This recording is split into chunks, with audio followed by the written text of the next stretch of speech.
कमठे च धर्मेन्द्रे च शोचितं कर्म कुर्वती प्रभुस्तुल्यमनोवृत्ति पार्श्वनाथ जिनोस्तु नः पार्श्वनाथ जिनोस्तु नः। कमठ हो चाहे धर्मेंद्र, दोनों अपना अपना काम कर रहे थे, लेकिन जो उन दोनों में ही समता भाव धारण किए हुए थे वे पार्श्वनाथ भगवान मेरे हृदय में विराजमान हो।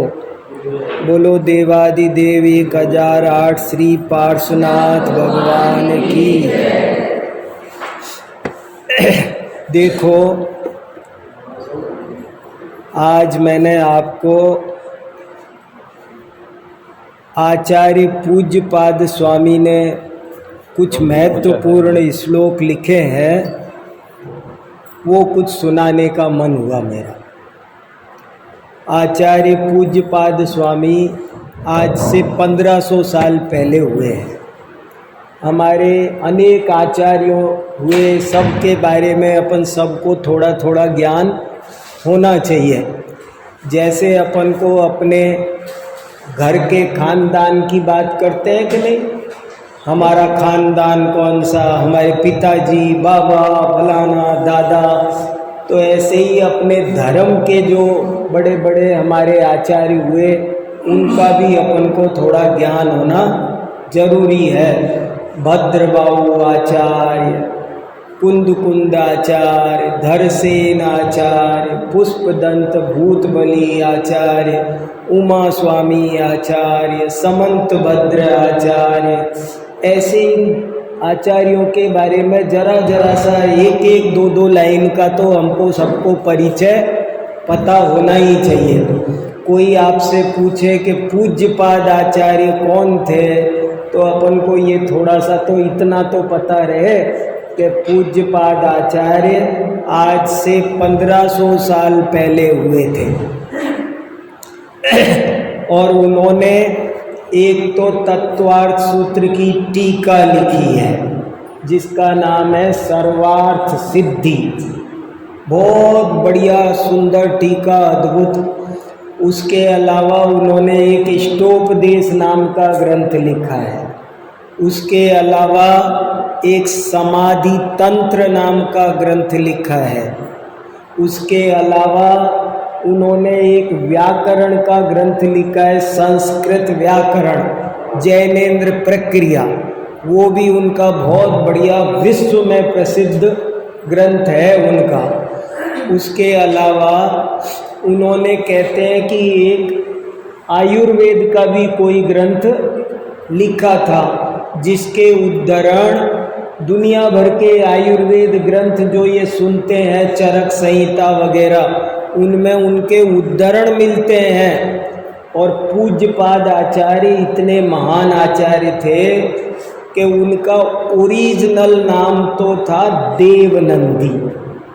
उनका नाम था देवनंदी, मगर देवनंदी नाम से कोई बोलता ही नहीं उनको।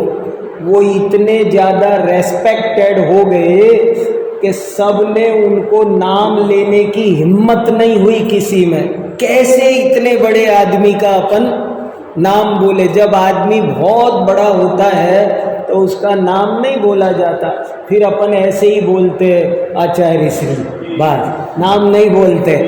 तो ऐसे ही देवनंदी आचार्य थे, बहुत बड़े आचार्य थे, लेकिन वो इतने ज़्यादा सबके द्वारा आदरणीय थे कि जिसकी वजह से उनका नाम चल गया पूज्यपाद। पूज्यपाद, पाद माने पैर, जिनके चरण पूजनीय हैं वही, बस वही आचार्य श्री, वो पूज्यपाद आचार्य श्री। ऐसे उनका बहुत बड़े रिद्धिधारी थे, बहुत बड़े तपस्वी थे। और क्या बताऊं, एक फ्रेंच भाषा का, फ्रांस का एक बहुत बड़ा कवि है, उसको बहुत सारे पुरस्कार मिले हैं, वॉट विटमैन।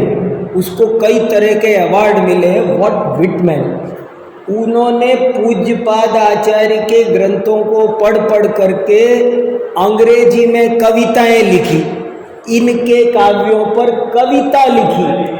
अब वो कविताओं को अवार्ड मिल गया, सब समझ रहे। तो वॉट विटमैन ने लिखा कि ये मेरा विषय नहीं है, मेरी तो कविता है, और मैटर तो सारा का सारा पूज्यपाद आचार्य का है।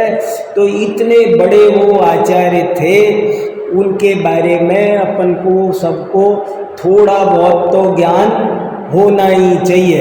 अपने यहाँ जो शाम को सभा चलती है ना आपकी, उसमें सर्वार्थ सिद्धि का तो आप लोगों ने पूरा स्वाध्याय किया है, मेरे को मालूम है। और किस ग्रंथ का किया ध्यान नहीं, शायद कभी स्टोपदेश समाधि तंत्र का भी हुआ हो। हुआ है, देखो, वाह, बहुत बढ़िया।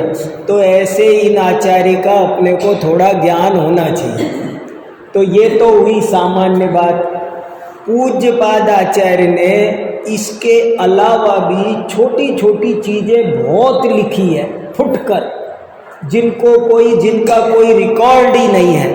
एक किताब मिलती है 10 भक्त्यादि संग्रह, किताब का नाम है 10 भक्त्यादि संग्रह। उसमें पूज्यपाद आचार्य की 10 तो भक्तियाँ हैं, उसके अलावा छोटी छोटी और चीज़ है, कोई प्रतिक्रमण पाठ, कोई क्या, कोई क्रिया शुद्धि, कोई आलोचना, कोई सामायिक स्वाध्याय, ऐसे छोटे छोटे बहुत 24 तीर्थंकर वंदना, ऐसी बहुत चीज़ें उन्होंने 10 भक्त्यादि संग्रह में वो संकलित मिलती है।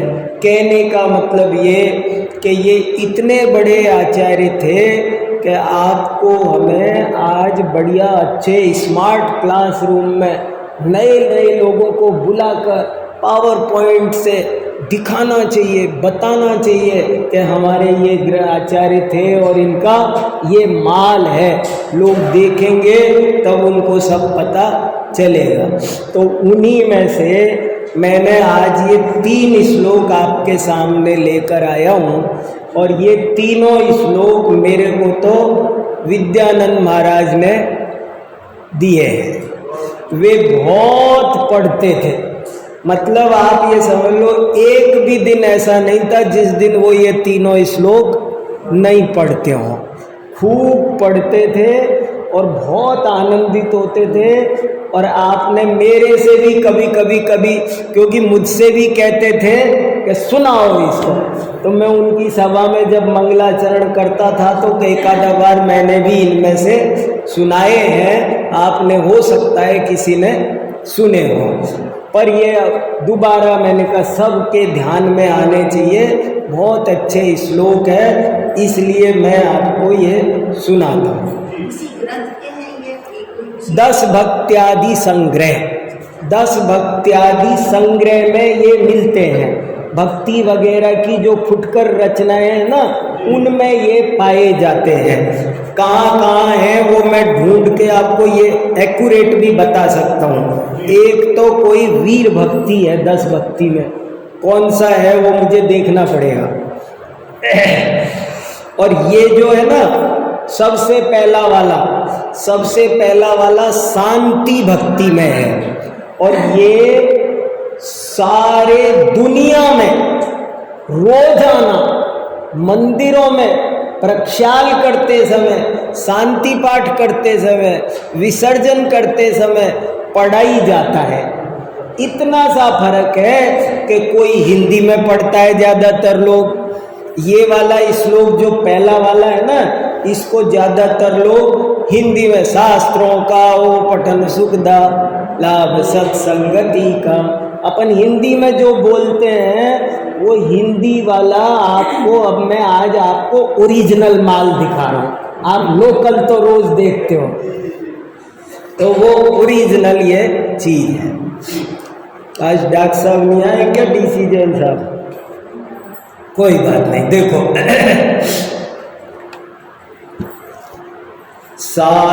शास्त्राभ्यासो जिन पतिनुति संगति सर्वदा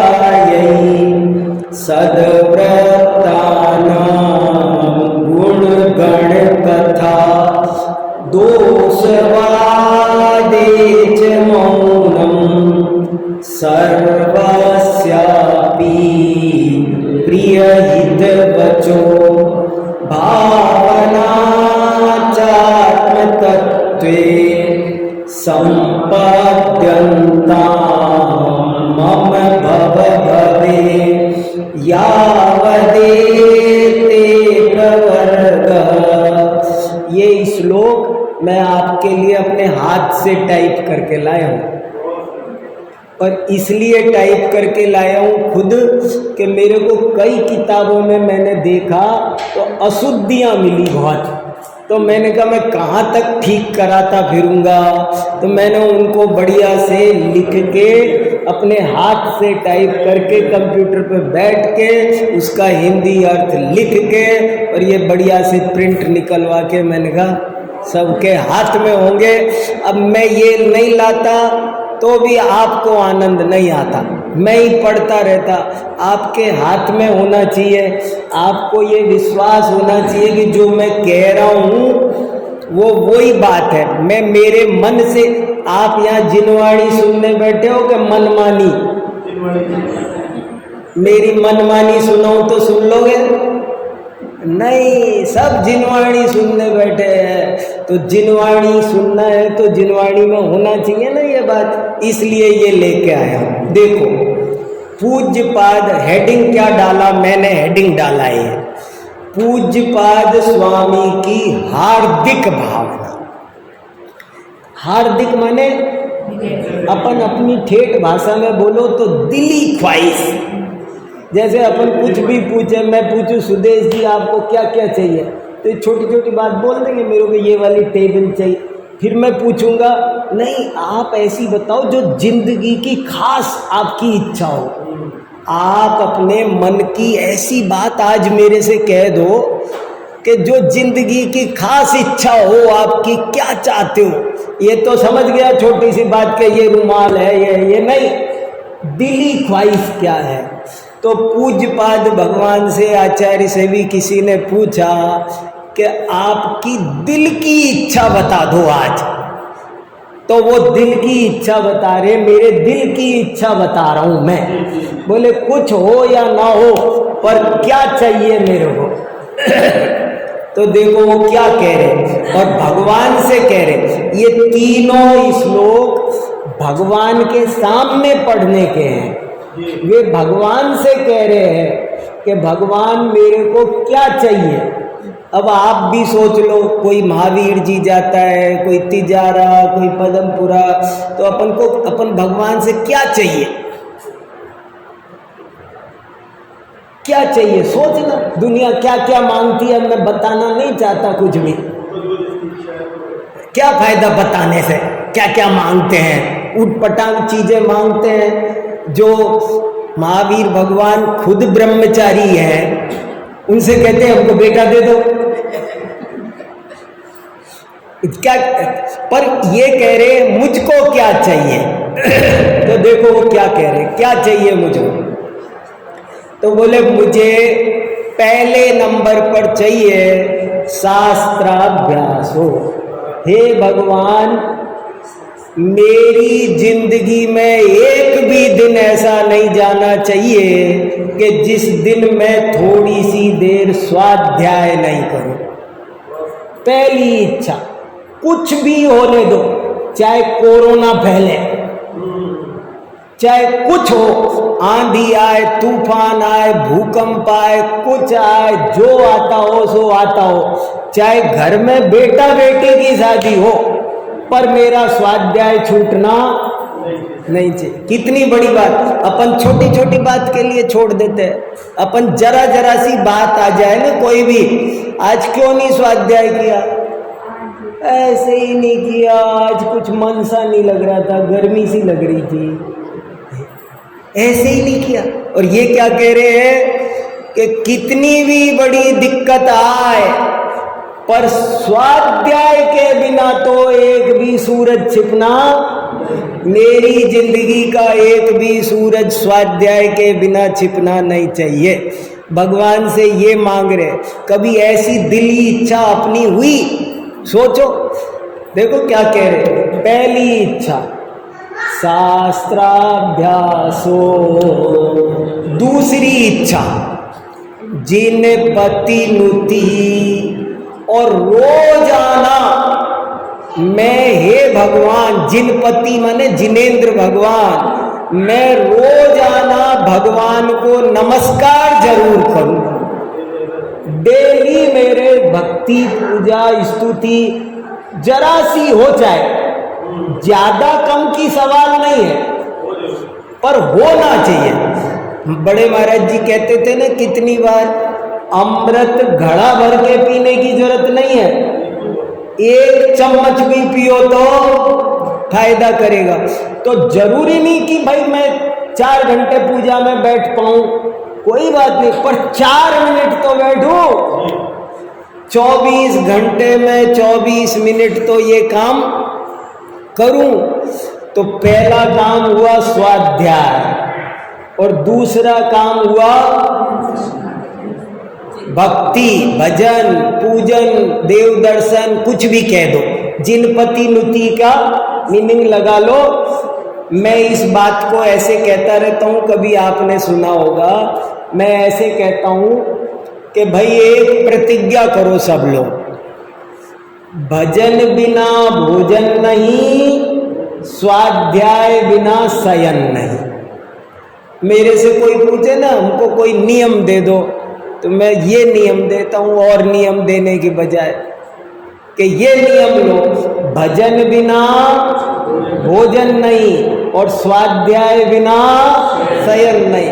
एक भी दिन भोजन करो तो पहले अपने से पूछो कि मैंने आज थोड़ी देर भगवान का भजन किया कि नहीं किया, और यदि नहीं किया तो खबरदार, ठहर जाओ, सावधान, समझ लो थाली में रेड लाइट जली हुई है, ग्रास तोड़ने का अधिकार आपको नहीं है। रुको रुको रुको, पहले थोड़ी देर भगवान का नाम लो। और ऐसे ही सोने का टाइम आए तो ये नहीं कि गद्दे पे पड़ गए धड़ाम, नहीं, पहले गद्दे पे पड़ने से पहले अपने से पूछो, आज स्वाध्याय किया कि नहीं, सुना कि नहीं, और अगर उत्तर है नहीं तो समझ लेना ये जो गद्दा है ना, वो गद्दा नहीं है, 11,000 वोल्ट का करंट मार रहा है, लेट मत जाना। पहले उनको क्यों दिन भर खराब किया था, सारे दिन में टाइम नहीं निकाल सके 10 मिनट, अब सोने की कोई जरूरत, पहले 10 मिनट स्वाध्याय करो, कुछ भी हो बाद में लेटना। अगर इतना सा सोचो, अब क्या समझाऊं मैं, 3 श्लोक समझा सकता हूं मैं, आपको दिख रहा है? नहीं, अगर अपन समझेंगे तो यही होगा, और खाना पूर्ति करनी है तो कर लेंगे। अगर ये 2 ही बात, अगर कोई आदमी 2 ही बात समझ जाए ना, कोई भी हो, कोई कितना भी मंद बुद्धि हो, कितना भी कुछ हो, बस 2 बात समझ जाए कि मैं तो साहब, मेरे तो एक नियम है, भजन बिना भोजन नहीं और स्वाध्याय बिना शयन नहीं, तो इतने में कल्याण होगा कि नहीं होगा, आप सब बताओ मेरे को। कोई कमी हो तो बताओ, आप कुछ कमी रहेगी उसकी जिंदगी में? सब तो आ गया। पूज्य पाद जैसे इतने बड़े आचार्य भगवान से कह रहे हैं कि मेरी जिंदगी में एक भी दिन स्वाध्याय के बिना नहीं जाना चाहिए, एक भी दिन भगवान की भक्ति पूजा, ज्यादा टाइम नहीं हो तो नमोकार मंत्री बोल लो, कुछ कर लो, पर भजन बिना भोजन नहीं। और तीसरी बात क्या चाहिए? संगति सर्वदार्यई, अच्छे लोगों की संगति, सत्संग, रोज थोड़ी देर 10 मिनट 5 मिनट अच्छे आदमी के पास बैठने का मौका मिलना चाहिए। किसी न किसी ज्ञानी के पास, किसी न किसी धर्मात्मा के पास रोज 10 मिनट बैठो, कैसे भी करके बैठो, उसका भी भला, अपना भी भला, 10 मिनट सही, पर किसी न किसी धर्मात्मा के पास जरूर बैठो। ये पंचम काल है, हमारे परिणाम कमजोर है, हम अकेले अकेले अपने को नहीं संभाल पाएंगे, कोई न कोई साथी होगा। मेरे परिणाम कमजोर होंगे तो राजेंद्र जी भाई साहब संभाल लेंगे, कभी राजेंद्र जी के लगेंगे तो मैं कोई न कोई एक दूसरे को पंप भरेगा ना, तभी तो काम चलेगा भाई साहब, बताओ। इसलिए कहा 10 मिनट जरूर किसी न किसी साधर्मी के पास में बैठो। और नहीं तो, और आपने क्या स्वाध्याय, मैं कोई और स्वाध्याय कर रहा हूं, ये और स्वाध्याय कर, ये अपना बताएंगे, मैं अपना बताऊंगा। इनने जो 1 घंटे में पढ़ा वो मेरे को 10 मिनट में बता देंगे, मैंने जो 1 घंटे पढ़ा वो मैं 10 मिनट में बता दूंगा। मेरी बात इनके लिए नई है, इनकी बात मेरे लिए नई है। इसलिए जरूर थोड़ी देर सत्संग बहुत जरूरी है।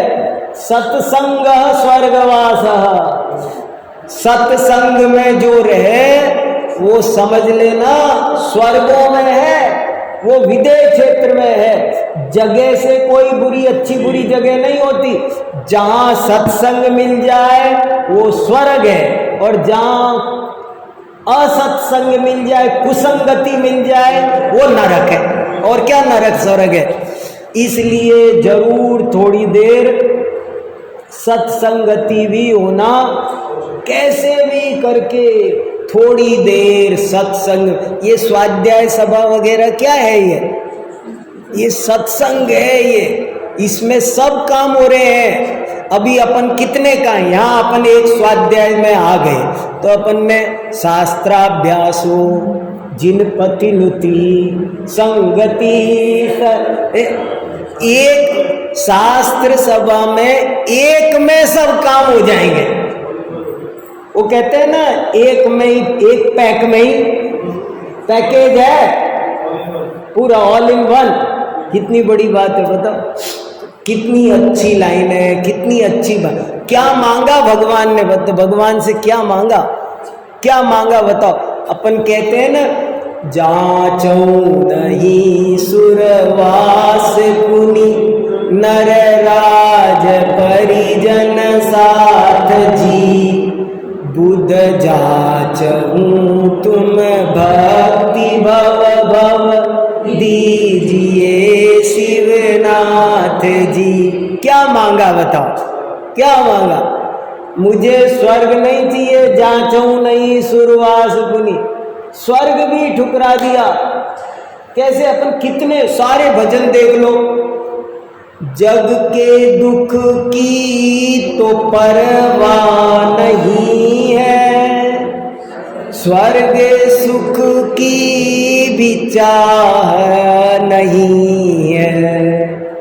दुख और सुख से पार, दुखों का डर नहीं और सुखों की इच्छा नहीं, तो क्या चाहिए।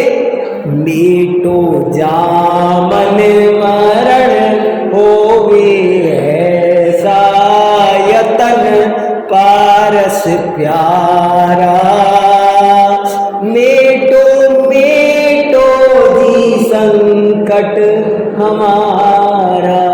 इस भजन का ऐसा अर्थ कौन जानता है। सबने इस भजन को जाने कौन से संकट मिटा। जो कह रहा है कि मुझे दुनिया के दुखों की परवाह नहीं है, वो कौन सा संकट मिटाना चाह रहा है। जन्म मरण का संकट, मेटो जामन मरण कितनी बढ़िया बात है। शास्त्राभ्यासो जिनपति नुति, संगति सर्वदा यही, सद्वृत्तानां गुण गण कथा, दोषवादे च मौनम्। और चौथी बात क्या चाहता हूं कि मैं हमेशा गुणगान करूं, गुण देखूं, मैं अच्छाई देखूं और अच्छाई बोलूं। बोलना पड़े तो अच्छाई बोलूं, मैं गुण ही देखूं और गुण ही बोलूं, और दोष कहने की सुनने की बारी आए तो मौनम, दोष वादेच मौनम। कितनी बढ़िया बात है ये। मतलब पॉजिटिव रहूं, मैं कोई भी बात हो तो उसके गुण देखूं, कोई भी चीज हो दुनिया में। ये तो दुनिया है, ये तो दुनिया है, यहाँ तो हर चीज में गुण और दोष दोनों ही भरे पड़े हैं। मैं गुण ही गुण देखूं, दोष कभी भी किसी के नहीं देखूं। हर बात में, हर घटना में आज जो आदमी गुण देखना सीख गया उसका बेड़ा पार है। और जो कमी देखेगा ना, एक आदमी तो मंदिर भी आएगा ना तो कमी देखेगा कुछ, ये घड़ी यहाँ क्यों लगा दी, ये यहाँ क्यों कर दी। एक तो कहे, पर एक आदमी गुण ही गुण देगा। एक आदमी से दो तरह के आदमी होते हैं, एक आशावादी, एक निराशावादी। एक आदमी से आप ये कहो ना कि देखो भैया कितना बढ़िया दोपहरी हो रही है, कितना अच्छा दिन खिला हुआ है, बहुत बढ़िया, तो वो कहेगा ठीक है, पर है ना थोड़ी देर बाद तो रात ही हो जाएगी, पूरी रात अंधेरी, रात ही हो जाएगी फिर भी। और एक दूसरे आदमी से हमने शाम को कहा कि वो भैया रात आ गई, रात हो जाएगी, तो कहने लगा तो क्या हुआ, फिर सुबह हो जाएगी, सारा दिन बहुत बढ़िया रहेगा। एक को हम रात बता रहे हैं और वो उसको दिन के देख रहा है, और एक को दिन दिखा रहे हैं और वो मूर्ख रात देख रहा है। हर चीज में गुण देखना सीखो, पॉजिटिव बनो। कुछ भी हो, कहीं पर कमी देखने की बहुत गंदी आदत होती है। कमी देखने वाला कभी जिन दुनिया में सुखी नहीं रहता, और पाप बंद भी बहुत करता है। मैं एक कहानी सुनाता रहता हूँ ना। एक आदमी घूमने गया, बहुत बढ़िया कहानी है। एक आदमी घूमने गया, तो घूमने गया तो उसने कोयल बोल रही थी पार्क में, डियर पार्क चला गया, कोयल बोल रही थी। तो कोयल बोल रही थी तो जिंदगी में पहली बार कोयल सुनी उनने। ओहो, उसको ऐसे लग रहा था जैसे कोई कान में मिश्री घोल रहा हो, बहुत अच्छा लग रहा था, आनंद आ रहा था। लेकिन वो है ना उस कोयल को देख करके कहता है काश तू काली नहीं होती तो कितना अच्छा रहता। और वो आगे बढ़ा, आगे बढ़ के रोज गार्डन पहुंच गया, वहाँ गुलाब खिले थे बहुत अच्छे, वो भी उसने आज देखे, अरे इतने बढ़िया बढ़िया गुलाब, तो मन खुश हो रहा है खूब। मगर चलते चलते कहने लगा, रे काश तेरे अंदर कांटे नहीं होते तो कितना अच्छा होता। फिर झील किनारे जा बैठा, हाथ पैर धोए, करे सब कुछ करे, कहने लगा काश तू खारी नहीं होती तो कितना अच्छा रहता। खारा समुंदर खारा होता है ना, इतना बढ़िया समुंदर, और तू खारा खारा नहीं होता। जैसे तैसे वो टाइम हो गया, रात होती आई, चलो घर लौट रहा था। घर लौट के आया, उस दिन इत्तिफाक से शरद पूर्णिमा थी और आसमान में पूरा का पूरा चंद्रमा, अपना सुधाकर नाम, चंद्रमा का एक नाम है सुधाकर, तो सुधाकर नाम सार्थक कर रहा था, अमृत बरसा रहा था, बड़ी अच्छी ठंडक, नेचुरल शीतलता मिल रही थी, आनंद आ रहा था उसको। तो उसको आनंद आ रहा था, मगर वो ऐसे देख के कह रहे काश तेरे अंदर कलंक नहीं होता तो कितना अच्छा रहता। और ऐसे कह के वो लौटा। जब वो घर लौट रहा था तो पीछे से एक साथ 4 लोगों ने आवाज दी, अरे ओ मनुष्य, रुक 1 मिनट सुन, अरे ओ मनुष्य। कितने लोगों ने आवाज दी? 4। कौन थे ये 4? समझ में आ गया? एक तो कोयल, एक गुलाब, एक समुंदर और एक वो चंद्रमा। इन चारों ने मिलके आवाज दी। क्या आवाज दी?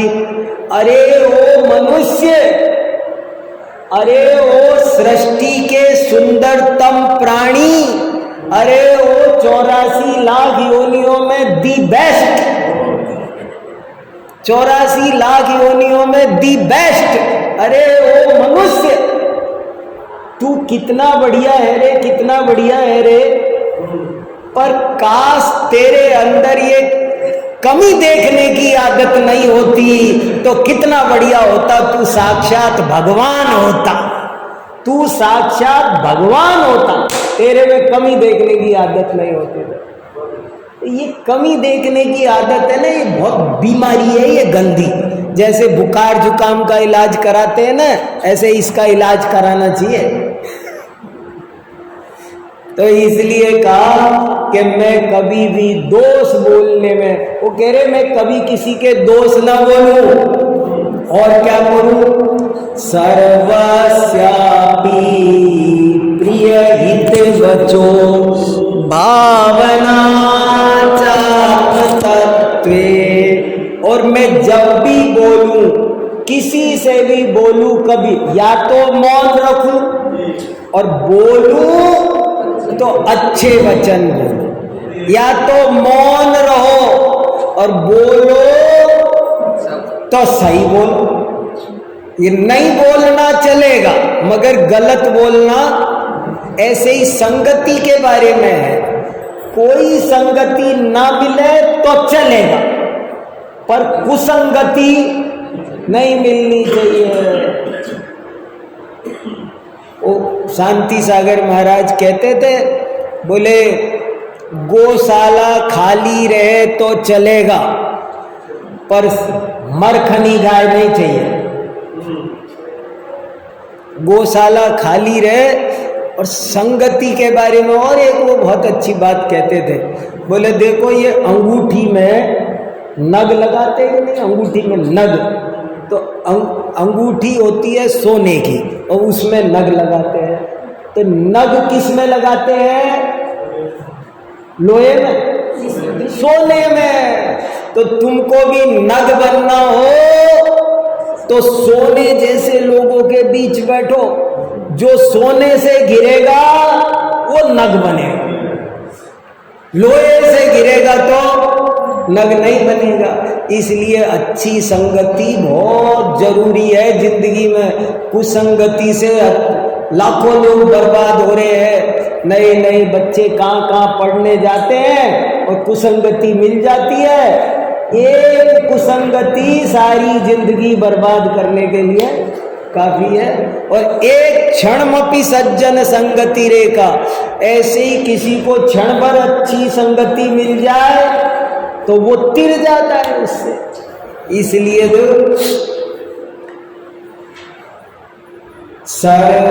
सर्वस्यापि प्रिय हित वचो भावना चात्म तत्वे, और हमेशा अपने आत्म तत्व की भावना रहे। जब देखो तब 24 घंटे क्या रहना चाहिए, हूँ स्वतंत्र निश्चल निष्काम ज्ञाता दृष्टा आत्म। ये शरीर भी हमारा नहीं, ये परमाणु मात्र शरीर भी हमारा नहीं तो और दूसरी चीज क्या है। इसलिए मैं सबसे हित मित प्रिय वचन बोलूं और हमेशा अपने आत्म तत्व की भावना रखूं। संपद्यन्ता मम भव भवे यावदेव वर्ग। और ये बातें इस जन्म के लिए ही नहीं, ये अच्छा इस जन्म में तो ऐसा हो जाए फिर अगले जन्म में मैं खूब ठाठ बाट से बहुत बड़ा चक्रवर्ती राजा बन जाऊं, अगले जन्म में मैं इंद्र बन जाऊं, ऐसे लिखा है? कुछ नहीं लिखा। अगले जन्म में भी ये ही मिले और अगले में और उससे अगले में कब तक, यावदेते वर्ग। और देखो जब यावत माने जब तक, अपवर्ग माने मोक्ष। जब तक मुझे मोक्ष नहीं मिले तब तक ये सब मिले। मतलब मोक्ष मिलने के बाद ये चीजें तब तक चलती है, उसके बाद में बंद होती है। फिर थोड़ी स्वाध्याय होगा, सिद्ध भगवान स्वाध्याय तो थोड़ी करते हैं, तब तक करो, लेकिन इनसे ये साधन है, साध्य नहीं, इनसे साध्य मिलेगा। कितना बढ़िया श्लोक है। शास्त्राभ्यासो जिन पति नुति संगति सर्वदायै सद्व्रतानां गुण गण कथा दोषवादे च मौनम् सर्वस्यापि प्रियहित वचो भावना चात्मतत्त्वे सम्पद्यन्तां मम भव भवे यावदेते पवर्गः। तो ऐसा ये बहुत बढ़िया श्लोक है, आप हिंदी में तो पढ़ते ही हो, अब ये संस्कृत का भी पढ़ो, अर्थ समझो, और ऐसी भावना भी अपन सबको अपने हृदय में बनानी चाहिए। चलो बहुत अच्छा,